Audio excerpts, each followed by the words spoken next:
Well, good morning. Thanks for your patience with finding a seat. And I love, our junior hires head out right after the music, and it's just a habit now of people wait. And today's a little elbow room only back there, so I'm glad that you ended out liking each other this morning, and we'll talk a little bit about those dynamics. But I love Amanda's story about baptism. My baptism, I've shared with some of you, my first baptism, I should say. My mom brought me to church, didn't tell me what was going on. Bless her heart. I think that's what I need to say right now. Told me to dress up, which I'm not a huge fan of. I dressed up, went to church, had my little bolo tie on, circa like 1986 or something like that.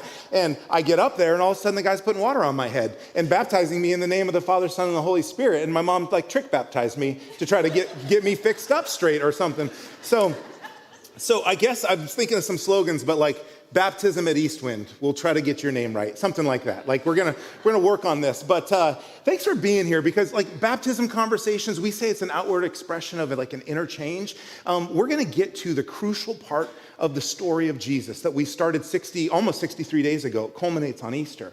But we've been looking at Jesus from his baptism in the Jordan River by his cousin John the Baptist, and walking through key people, key places, key events in the life of Jesus, getting us to this place. And if you're familiar with like church tradition or liturgy, today is kind of similar to the text you experience on a Good Friday service. We're going to be in a very difficult, very solemn part of the story of Jesus, the part that leaves us with a cliffhanger before the resurrection. And as I was working on this whole series, which I've just loved, going back to the basics, Matthew, Mark, Luke, John, looking again at who is Jesus and why do we follow him and what does it mean to follow Jesus. It's been one of my favorite series I've ever been part of. And today, it's a lot.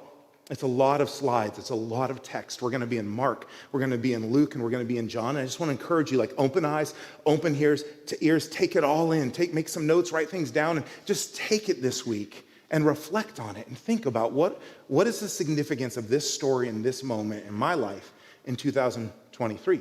And I think part of that significance is this question that's been rolling around in my head. What's the source of the good life? What is the source of the good life? And let's listen really closely to Jesus today, because I think he speaks right to the answer to that question. Now, last week was not Palm Sunday. If you were at the first service, I started out talking about being Palm Sunday. I eventually had to recommit my life to Jesus and then realized that this is Palm Sunday. But last week we were in this conversation about Jesus entering Jerusalem. And we came into Jerusalem, there were crowds, and they were laying down palm branches, and they were shouting, Hosanna, which means save now. And they said, blessed is the one that comes in the name of the Lord. We're just in a few short days here. I want you to watch how wildly the story turns, how the crowds change what they shout, and how we see Jesus and kind of his clarity and his purpose about why it all started and what it's all for. Even Jesus' enemies, the religious leaders, were realizing they couldn't get him alone. So in the book of John's story about Jesus, we see the religious leaders say, see, this is getting us nowhere. Look how the whole world has gone after him. Now here's their problem. They need to isolate Jesus and get him alone. They need to get him off the streets, because everywhere he goes, the crowds are surrounding him. He's teaching in the temple. He's out in the streets and everywhere he goes. And so if they could just get him alone, because look at this line, the whole world, like everybody in Jerusalem, has gone after Jesus. And so after he enters Jerusalem, he has the Last Supper. This meal we call the Last Supper, and I have these 4 cups up here to represent this Passover meal they would have had. And this third cup represented Jesus saying, I'm making a new covenant. We talked last week about new covenant, that Jesus was establishing a new way of relating to God. He was saying, up to this point, in all people and all history, there's been codes and systems and things you have to accomplish, sacrifices you have to make. And if you do all of that, then you can be right before God. And Jesus, with that third cup, said, I am filling full the requirements of this. I am doing all the work. I'm creating a new way of relating to God. And then he continues on in that dinner, and he has what's called the farewell discourse. This is John chapters 13 to 16, where Jesus just like, I don't know, sometimes people say like the last thing you say is the most important thing you say. And I don't, as parents, sometimes you'll think about that. You send your kids out, you're like having a fight, and you're like, when you get home, you'll see who's boss. And then they leave, and you're like, is that the last thing I said to them? Like it just kind of settles in on you a little bit. But these really are Jesus' final words He knows that he will not be with his disciples much longer. He tells them as much. He says, I'm not going to be with you much longer. And where I'm going, you can't follow. And then he turns and he speaks to them. If you haven't read the Bible, or you have, I'd recommend this week, read John, get 13, 14, 15, 16, 17. Read this moment. It's almost all in red. Those are usually the words of Jesus in the New Testament. And read Jesus' words. Because as he's outlining all of these things, this is what he says. And we're going to talk about this today. He says, a new command I give you. Love one another. As I have loved you, so you must love one another. By this, everyone will know that you are my disciples, if you love one another. And we see, so Jesus just said new covenant, a new way of relating to God. And then he turns and he introduces a new command. He introduces a new way of relating to others. But love one another wasn't new. If you read the Old Testament, there's aspects where prophets and teachers say God's ethic is love. Now, if you read the whole Old Testament, it's a complicated, weaving story, deeply human in its brokenness and its promise. But you see this Yahweh, the Jewish God, he's introducing to people this idea of caring for the stranger, caring for the orphan, being a city that welcomes in the enemy. This idea starts to bubble up, and it's very foreign. So when Jesus says a new command, his followers would have been, well, that's not new. Love one another is what God wants us to do. But then he turns, and the way he says it is, as I have loved you. Another way we could read that text would be this. I'm giving you a fresh command. Have a heart for one another out of the resource of my heart for you. Like that, have a heart for one another. Here is the way everyone out there will know that you have been discipled to me, the way you have a heart for one another. Now, I know some of you today might be like out there. You came with a friend, or you've got questions and you're experiencing or exploring with church. And I don't see this as anything other than a promise to say, if you follow Jesus, it should be good for everybody. If you follow Jesus, it should be good for everybody, because in 3 sentences, Jesus uses the word agape, love, heart. He uses it 4 times. And in 3 sentences, he says one another 3 times. So he's laying this reality out there. One scholar says it this way.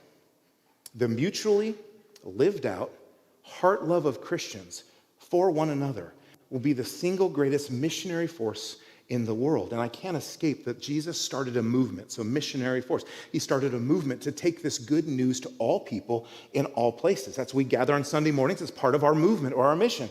We say we want to be inspired to follow Jesus and deepen our faith and relationship with him. So you see, this mutually lived out heart love of Christians for one another will be the single greatest missionary force in the world. And I can picture the disciples being like, whoa, time out. What about the temple? What about the law? What about the celebrations and the festivals? What about the Sabbath? Like, if you're one of the people listening to Jesus, you're going to say, come on, Jesus, this new commandment, love one another as I've loved you. That's how people will know you're my followers? Nuh-uh. People are going to know you're my followers by your bumper stickers and your shirts and your Facebook posts and your tweets and here's the thing though, you've got followers of Jesus on all different spectrums doing the same thing and disagreeing rabidly with each other and showing this like division when Jesus, if he could pull us all together, he'd say, hey, listen, I'm giving you a new commandment. It's up to you if you want to try to override it, but it's not going to be what you want or what you need. The new commandment is to love one another as I have loved you. Now, friends, this is a direct challenge to the church. This isn't just like a universal. It starts with followers of Jesus. It's a direct challenge to the church. And I was thinking about Jesus' order of operations. He doesn't say, go love one another, and if you do, you'll get my love. But sometimes we operate that way. It just sneaks its way into how we move about. And this week I came across a video of a little girl who had some waffles, and it changed her life. Like these waffles, that's all she could think about. And I thought, Jesus is saying, once this is part of you, you can't help talk about it, think about it, feel about it. It's just going to be part of everything you do. It's going to infuse the type of roommate you are, the type of parent you are, the type of spouse you are, the type of employee you are, the type of employer you are, everything. So I want to show you the little girl because she's sad, but it's because she's had waffles. And she knows how good they can be. You what? I just can't stop thinking about waffles. Well, you had waffles for dinner and you had waffles for breakfast. So we're going to eat something else. Oh, I can't stop. Why can't I just stop dreaming about waffles? I don't know. So, She's experienced waffles. It's all she can think about and dream about. And I was watching that this week. Gives you an idea what kind of stuff my algorithm sends me. I was watching that this week, and I was like, shit, but that's it. It's like you've experienced it, and it's all over you. It's in your emotion. It's in your heart. This is the order. This is the function. Let out is greater than work up, and this is really important to a life of Christian faith. You are supposed to let out what Jesus has put in you, not work up something. This isn't just wordplay. Jesus looks at his followers and he says, a new commandment I give you, that you would love one another. As I have loved you, so you must love one another. Out of my love for you, out of the working of my heart for you, your heart will begin to work for others. And so I think we see this truth at play. The source of love is Jesus, and the goal of love is other people. The complexity around this word love is we all want it. We all desire it. We want to receive it, and we want to give it. But we take it kind of outside of any construct, and we end up pursuing love, and we get the opposite. We divide, we hurt, we cast out, we blame. We do all sorts of interesting things. And so Jesus isn't just simply asking his followers to love more. He's saying, just take what I've given you, the source of what I've put in you, and out of that source. So here's how I would work this out. If I'm having a hard time loving, where Jesus' words are, my Christian community, I'm struggling with that. What I'm going to do is return to the source. I'm just going to see it as a function of something that's running low in my life. I'm going to go back to Jesus and say, Jesus, can I please be the recipient of your love? It's the one thing that saves us from self-righteousness. I need more of your love. And out of that, I can turn and I can love one another. The stakes are really high. If you're not a follower of Jesus, this shouldn't be a surprise to you. It's what we want the most for you in your life. And Jesus says that the way the church loves one another will be the primary way you know that Jesus is legit. So with that idea in front of us, let's go back to the text now and see it unfold. I wanted to spend a little time on love one another, a new command, because then we're going to see things turn south. They get complicated. Now, most of you, you're like, yes, but Easter's coming, but suspend that for a moment. Just stay in the text today. So here's where we started. A new command I give you, love one another. As I have loved you, so you must love one another. And by this, everyone will know that you are my disciples, if you love one another. Now, Peter, we talk a lot about Peter's faith journey, and I say it this way. Peter didn't believe and then believed and then denied he believed and then re-believed and then died for believing. So Peter's got a great story arc. A lot of us can connect with it and associate with it. Peter says, Lord, where are you going? And Jesus replied, where I am going, you cannot follow now, but you will follow later.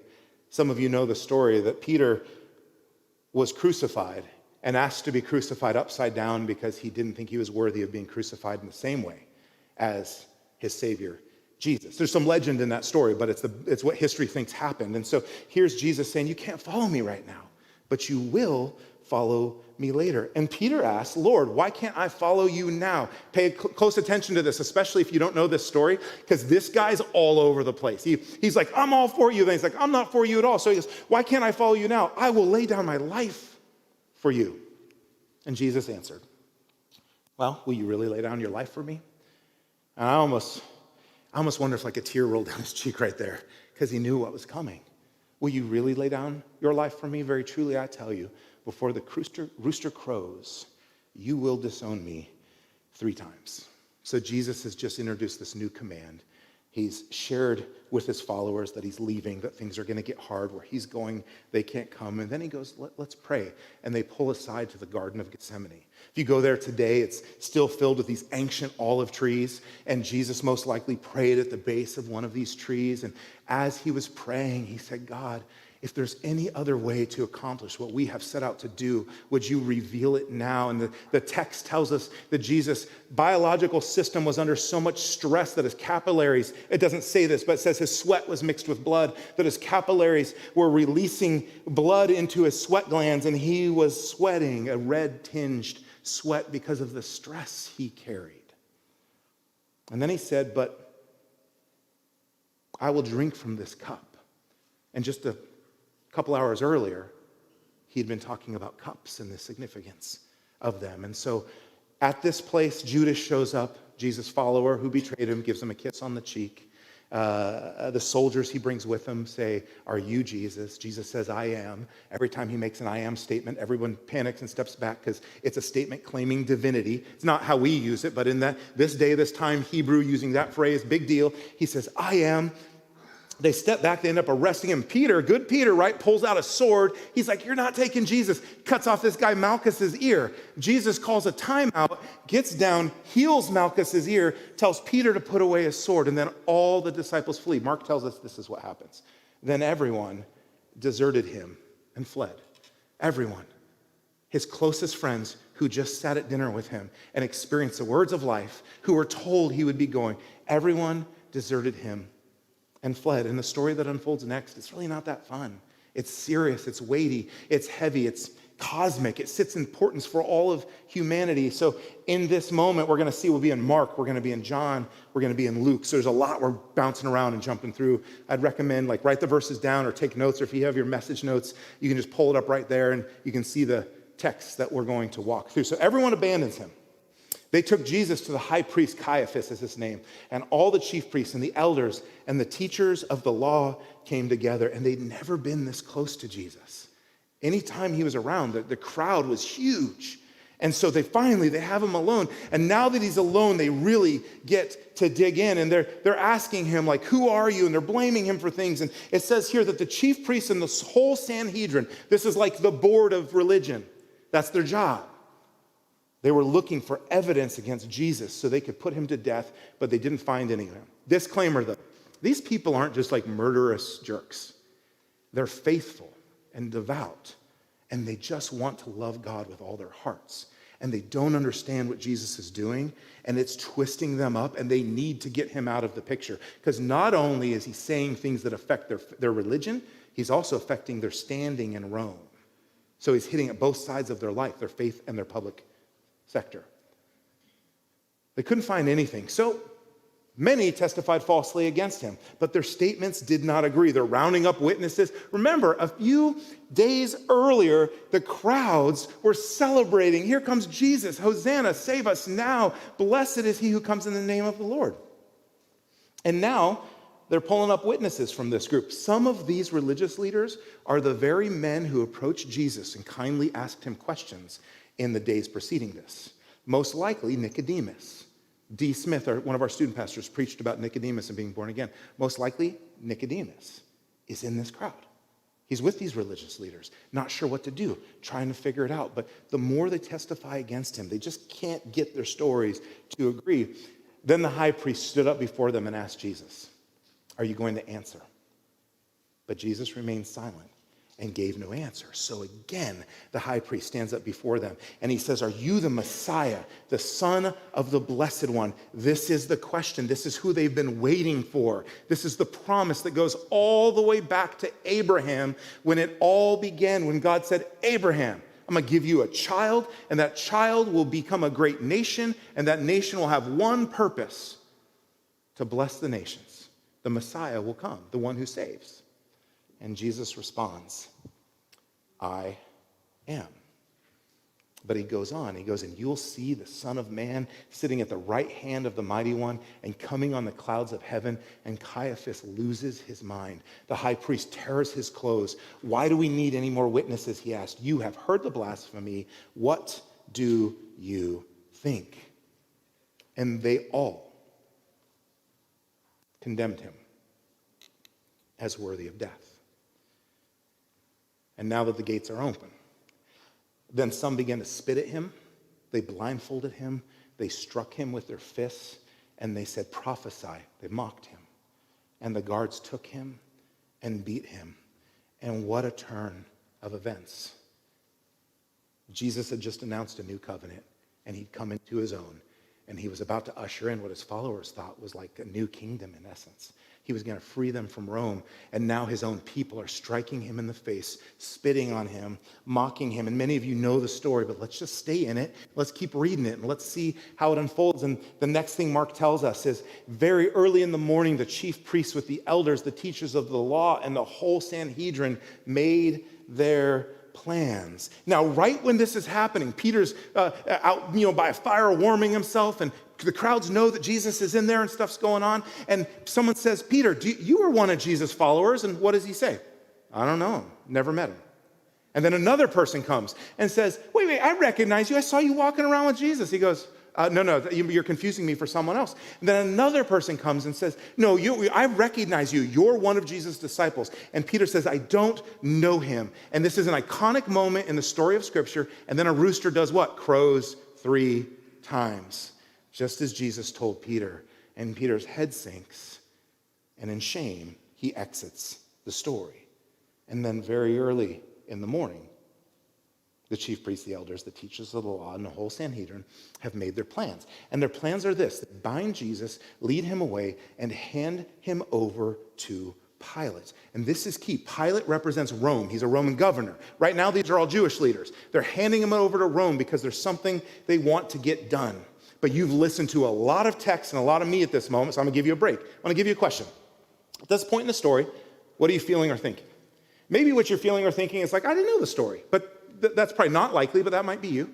Or you're in the story and you go, I don't even like reading this part. Like, I want to get to Easter. Easter can't get here quick enough. I live in Easter, whatever it is. So turn to your neighbor, if you would, and just throw yourself out there. What's your emotional check and your mind check right now? And it's okay. Like, just be honest about it. There's not an expected answer here. And we'll be back in about 1 minute.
All right.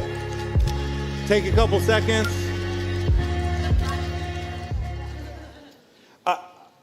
I think this question is important because it's easy to sit in these texts and just like, phew, especially if you've been following Jesus for much of your life and kind of go, yeah, I know the story. I know what happens. Or maybe you know the whole story, but you're not a follower of Jesus. You're like, I'm familiar with it. I can see what they're trying to do here. But let's just stay in it. Let's ask questions. Let's just get all the way to the moment we're going to end with today and then end there and not jump to the resurrection for those of you who are like, but I got to get there. So I want to invite you, though, if you're around Eastern for any time, like our heart is that anybody can show up and ask any question and be allowed to pursue, like, who is God? What's my purpose? Like, what's this all about? And so I just want to give you a minute to look at a class that's going to be starting right after Easter. It's called Starting Point, and we've had a bunch of you who've gone through it. We keep it at like 10 to 12 people. I'm looking at some of the Starting Point alumni right now, but just take a look at this. And if you're like, I've got questions, or I've been disconnected from my faith and I'm just trying to reconnect, this is the place for you, and we hope you'll join us after Easter. Let's be honest. Conversations about faith are usually off limits. It's gotten to the point where the church can be the last place you would think to have a conversation about God. Well, we want to change that. Starting Point is a place where no questions or discussions are off limits. It's not about a teacher giving you information. It's about a conversation. It's about being with other people, like you. And we really mean that. You're free to ask any question you want. This is your opportunity to explore faith freely. It's not another place where people will talk at you. We want to talk with you. So are you curious about God, Jesus, the Bible, or Christianity? Or did you recently begin a relationship with Jesus? Or have you returned to church after some time away? Starting Point is for you. Every Starting Point group is guided by qualified leaders, but your voice matters to the group. Your thoughts add value. You may even ask the question that someone else is afraid to ask. Starting Point, where your questions about God turn into a conversation about faith. Yeah, we hope you'll consider that. Whatever your reason is, maybe you're just like, I want to meet some people, or you're like, really, I want to know, I want to test the system. Can I ask any question? Can I really show up and bring my questions about God to the table? And can we also acknowledge voiceovers are great? I don't know who that guy is. He's like, hey, starting point, welcome. Your questions are allowed here. I hear it too, okay? But thank you for sitting in and listening to that. So now we're back into the story. The Jewish leaders have taken Jesus and they brought him to Pilate early in the morning. And there's a reason for that. And you guys, the hypocrisy we're going to encounter, it's in my life, it's in your life, it's in their lives. Just watch this story unfold and watch how faithful people trying to do good miss the whole power of what Jesus has come to establish. And so by now it was early in the morning, so we're now in the book of John. We jumped over from Mark to John's going to pick up the story. And to avoid ceremonial uncleanliness, a few hours earlier they were spitting on a man, punching him in the face, and mocking him. But to avoid ceremonial uncleanliness, they didn't enter the palace because they wanted to be able to eat at the Passover because they want to be good followers of God. And in that place, Pilate comes out to them and says, what charges are you bringing against this man? And this interaction is really important because the Jews can't do anything without Rome's permission. And Pilate is kind of a troubled leader, like Tiberius, the emperor, the God-man emperor of Rome. He's got his eye on Pilate because Pilate's a little soft on the Jewish people. And there's some local guy named Herod that's kind of pushing Pilate. So you can see Pilate's conflicted in this story. They come to them and ask, what charges are you bringing against this man? If he were not a criminal, they replied, we would not have handed him over to you. Translation, let's not get lost in the details. We need a favor, right? Like, we're here, we need your help. And the story continues. Pilate said, take him yourselves and judge him by your own law. But we have no right to execute anyone, they objected. And this is like music to Rome's ears. Oh, yes. The Jewish community was always an uprising community in Rome. And they're like, we love it when you acknowledge who we are and who you are. So Pilate then went back inside the palace, summoned Jesus to him. So Pilate has a few private encounters with Jesus. Summons Jesus to him. Are you the king of the Jews? And Jesus says, is that your own idea, Jesus asked? Or did others talk to you about me? And Pilate says, am I a Jew? Your own people and chief priests handed you over to me. What is it you have done? Well, Jesus returns to Pilate's original question about who he is. And he says, my kingdom is not of this world.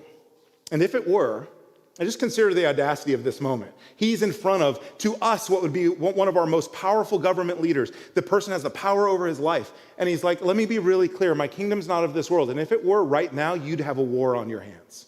My servants would fight to prevent my arrest by the Jewish leaders. And now my kingdom is from another place. Pilate, now get his enthusiasm here.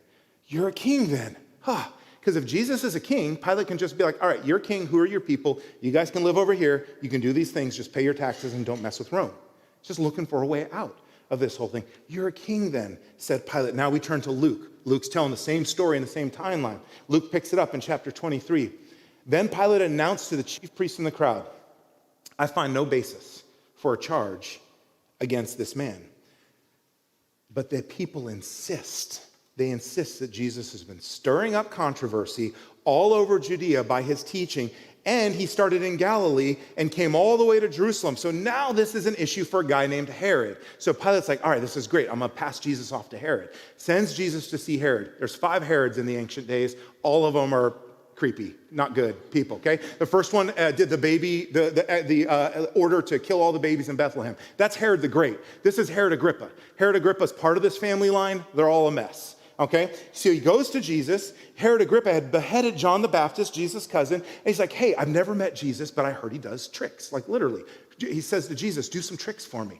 Jesus won't. Herod's like, this guy's boring, sends him back to Pilate. And he kind of says, there's nothing wrong with this guy. He hasn't done anything. Why are we involved in this moment? So that happens. And then Luke tells us, the Pilate goes to the leaders and says, you brought me this man as one who is inciting the people to rebellion. So that was your charge.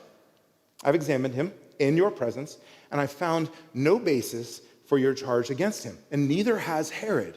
For he sent Jesus back to us. As you can see, he's done nothing to deserve death. Therefore, I will punish him and release him.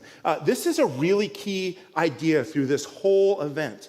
Jesus, the claim of Jesus is that he was sinless or without fault, that he wasn't like us, just like a better version of us, but that he was actually divine, fully God, and human, fully human. And in his humanness, he was tempted, the scriptures tell us, tempted in every way like you and I are.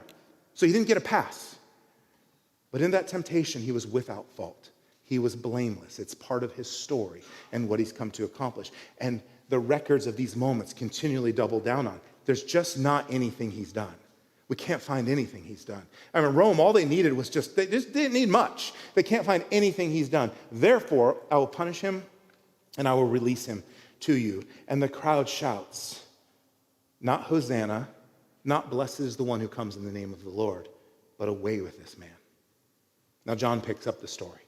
Then Pilate took Jesus and had him flogged. The soldiers twisted together a crown of thorns and put it on his head, and they clothed him in a purple robe. If you're my generation, already you're probably re-envisioning Mel Gibson's The Passion of the Christ right now. And maybe you've never watched it or can't watch it again because it's too brutal. But by the general sentiment, Mel Gibson did not undersell what flogging was.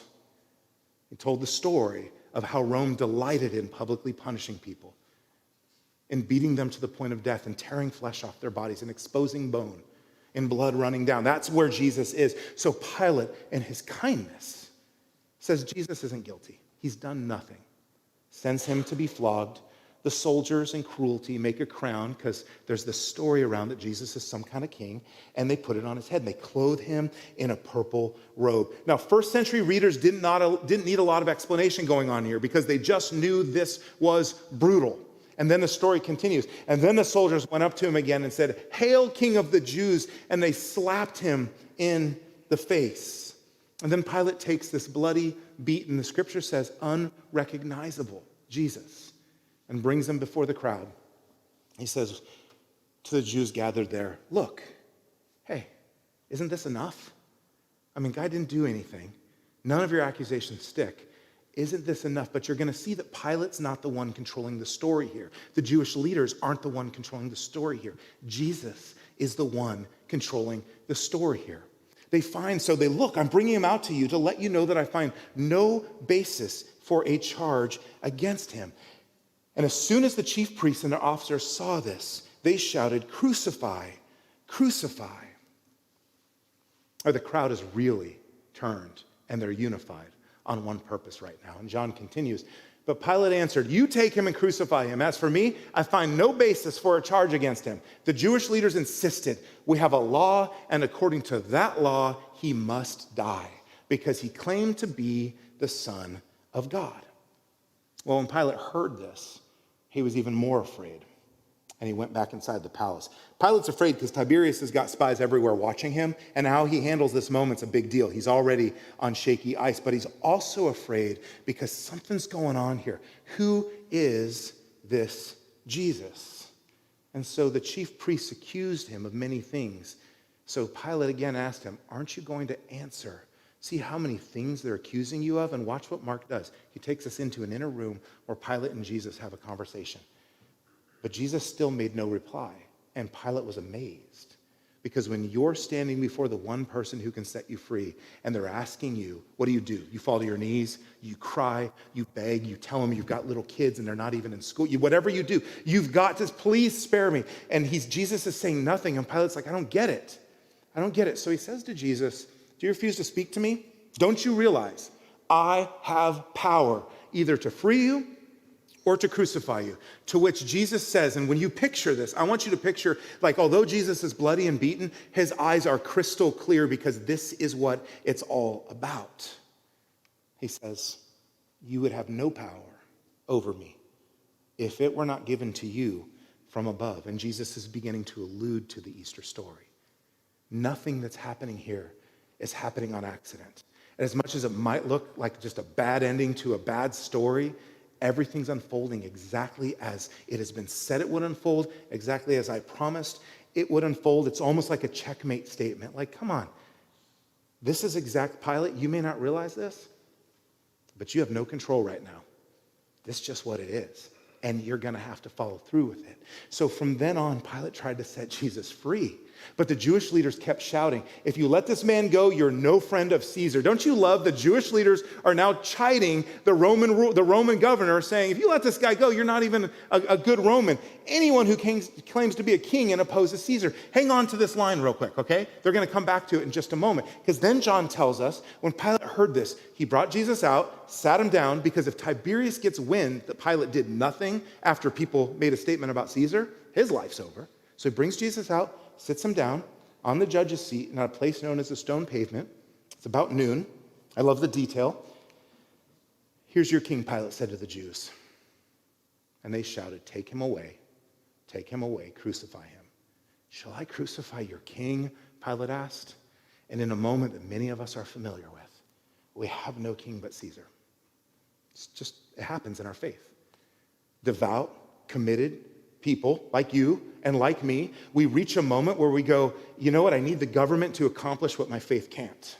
And when we're pressed, it's easy to talk about the Pharisees like they were just a joke or a problem, but they were sincere and they desired to be good religious leaders. And Jesus was a problem. And they say we have no king but Caesar. And I just want to ask some of you who are followers of Jesus, do a heart check. When have you said, I have no king but Caesar? Because he can get done what Jesus can't. Or he can get done what Jesus wants to get done, but isn't getting done. Or Jesus wants to work through them to get it done. And so they cry out, I have no king but Caesar, the chief priest answered. And Pilate hands him over to be crucified. He has no choice. So the soldiers take him. They bring Jesus to a place called Golgotha, the skull.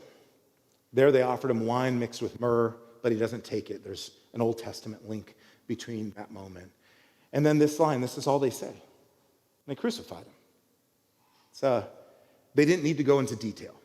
Because if you lived in Jerusalem, you had watched brothers, sisters, leaders, friends, community members strung up on a cross and put to death over and over. You knew exactly what this was, and this is just a muted statement.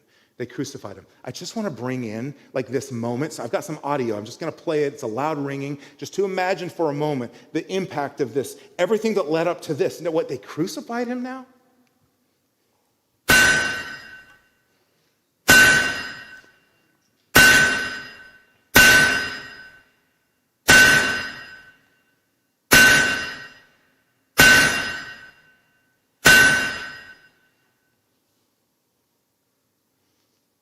Thousands of people in Jerusalem were put to death, and that sound rang through the air. Jesus was the only one who chose it.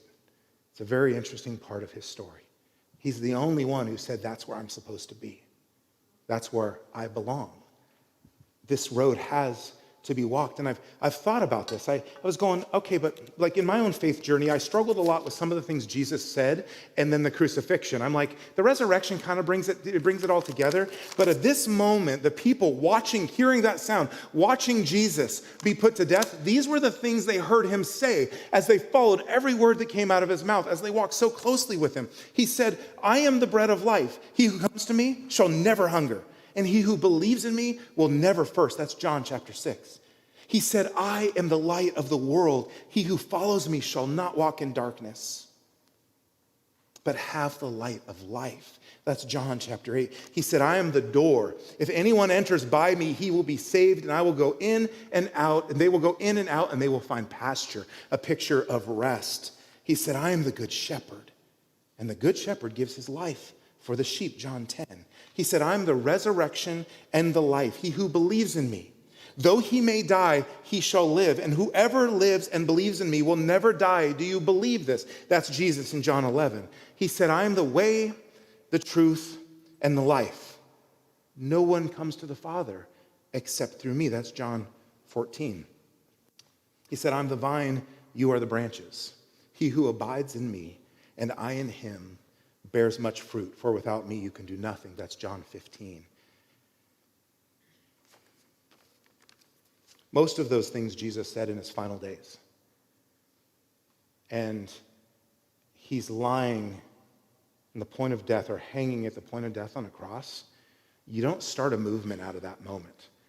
The guy who said, I'm the door and you enter through me, you'll find pasture. He lays beaten and dead on a cross. The guy who said, I'm the way, the truth, and the life. No, I've struggled so much with this reality that if we look deeply at the words of Jesus, they're startling and they're offensive. And we have to ask ourselves, but are they true? In the life of the church, this weekend and next weekend is where that question comes to a head. Because if Jesus stayed dead, we're not here today. And we don't know any of these things because they were said by a crazy man who was put to death by an unknown blip in history, a guy named Pilate, because he offended some religious leaders. But instead, I remember being told, Carlos, Jesus is the way, the truth, and the life. And I was like, what does that mean? Because I'm on a different path and a different plan. I've got my own way, my own truth, my own life. And the more I confronted and came to this moment, I was like, this is it. Either he was doing something on purpose and his burial was laid out in advance, or he's crazy. And so here's what happens. In the moments following this, we're struck with this reality. There's no dream to keep alive in Holy Week. There was no moment to be like, yeah, but Jesus let's take his teachings, everybody, and let's take him to the streets. He's a great martyr. It was done. And there was no movement to keep moving. The movement was dead. The movement was Jesus. He was it. And he was dead. Now, stay there. Some of you are like, yeah, but Carlos, I've registered for the 11 o'clock service next week. Stay here right now. Because here's what unfolds. Nicodemus, a couple weeks ago, D. Smith told us about Nicodemus. Nicodemus buys a mixture of myrrh, aloes, about 75 pounds. They're going to prepare Jesus' body. The two of them wrap him in it with the spices and strips of linen. This was in accordance with Jewish burial law. So even some of the very religious leaders who floated around the outside of all of this show up and say, this wasn't right. And they bury Jesus and they prepare his body. And then the next day, they go to Pilate and they say, Jesus has a bunch of followers and they're going to try to start a revolt and steal his body. So they ask for a guard to be set over the tomb so his body can't be stolen. And that's right there is where our story draws to a close. It's the story that leads us to Holy Week, to Good Friday. It's a story that sets our hearts in consideration of Easter Sunday. My conviction is this. Like for me, my journey was simply, if there's no resurrection, then this is just a bad story. It's not a story about a great man. Because he died and none of the things he said could he back up. But when that resurrection finds its way into your heart, out of that place you suddenly decide, I just want to be transformed. I want to love my Christian community and love my enemy and love my neighbor out of Jesus' love for me. So I want to give you a question to think about. Jesus said, I have loved you. As I have loved you, so you must love one another. I just want to invite you, spend a moment in prayer or reflection, preparing your heart for the week ahead. I hope you'll join us on Easter, because it can be a great morning. A lot more inspirational than this moment right now. Prepare your heart for the week ahead in light of Jesus' words. And then we'll sing a song together to close.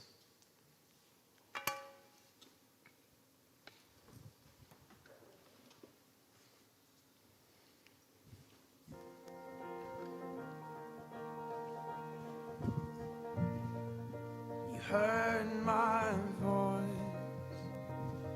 I came out of the woods by choice. Shelter also gave their shade, but in the dark I have no name.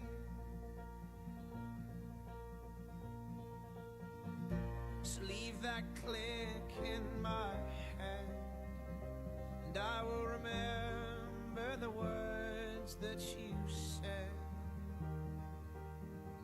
Left a cloud in mind and a heavy heart, but I was sure we could see a new start. So when you're home